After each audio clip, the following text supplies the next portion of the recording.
Hi, నా పేరు doctor Vijay Madhuri, fertility consultant, 49 fertility centres, Banjara hills.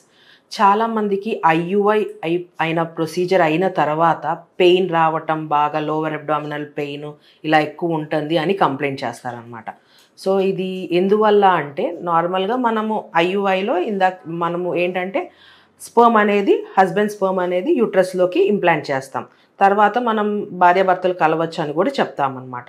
So ఆ తర్వాత ఏంటంటే మనకి భార్యాభర్తలు కలిసినప్పుడు కానీ ఈ స్పర్మ్ అనేది లోపలేసినప్పుడు కానీ ఈ భార్యాభర్తలు కలిసినప్పుడు పడే స్పర్మ్ వల్ల న్యాచురల్ ప్రోస్టాగ్లాండిన్స్ అనేవి రిలీజ్ అవుతాయి. దానివల్ల మన యూట్రస్లో కాంట్రాక్షన్స్, రిలాక్సేషన్ అనేది జరిగింది. ఇట్లా ముడుచుకోవటం, ఇట్లా తెరుచుకోవటం.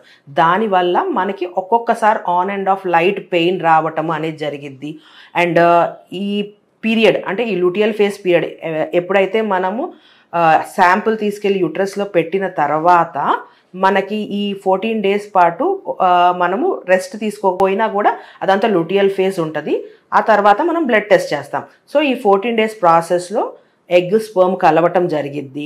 ఒక్కొక్కసారి ఎగ్ స్పర్మ్ కలిసిన తర్వాత మళ్ళీ యూట్రస్లోకి వచ్చి ఇంప్లాంట్ అయినప్పుడు మనకి ఇంప్లాంటేషన్ అప్పుడు కూడా లైట్గా బ్లీడింగ్ అవ్వటం అనేది కూడా జరిగిద్ది.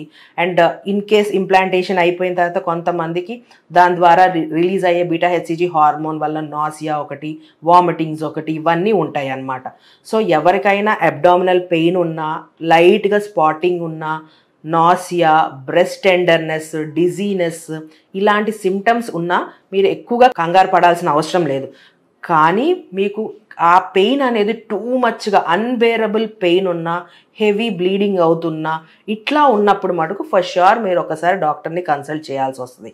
So IUI procedure in case ఇవాళ అయింది అనుకోండి, ఇవాళ నుంచి ఈ 14 days మళ్ళీ మనం ప్రెగ్నెన్సీ టెస్ట్ చెప్తామన్నమాట. ఈ 14 days పీరియడ్ లోపల మీకు ఇలాంటి సిమ్టమ్స్ ఉంటే ఇవన్నీ న్యాచురల్ సిమ్టమ్సే. ఎక్కువ టెన్షన్ పడదు. ఇందాక చెప్పినట్టు సివియారిటీని బట్టి మనం డాక్టర్ని కన్సల్ట్ చేయాలా లేదా అనేది డిపెండ్ అయి ఉంటుంది. అండ్ ఇంకొకటి కూడా, మీరు కంపల్సరీ రెస్ట్ తీసుకోవాలనేది అయితే ఏమీ ఉండదు. ఫస్ట్ 24 hours కొద్దిగా ఎక్కువ హెవీ వెయిట్స్ ఐయుఐ కానీ న్యాచురల్గా ఇంటర్ కోర్స్ అయిన తర్వాత డ్యూరింగ్ ద ఓవ్యులేషన్ ఎక్కువగా హెవీ వెయిట్స్ ఎత్తద్దు. ఒక 24 hours to 48 hours అని చెప్తాము. దానికి మించి ఏమీ రెస్ట్ అవసరం లేదు. ఆ తర్వాత 14 days you can carry on all your న్యాచురల్గా మీరు ఏం వర్క్ చేసుకుంటారో అదంతా చేసుకోవచ్చు. ఇంకా వీటి మీద మీకు ఏమైనా డౌట్స్ ఉన్నా మీరు డైరెక్ట్గా మా 49 ఫర్టిలిటీ సెంటర్స్కి రావచ్చు. మీ డౌట్స్ అన్ని క్లియర్ చేస్తాం. Thank you.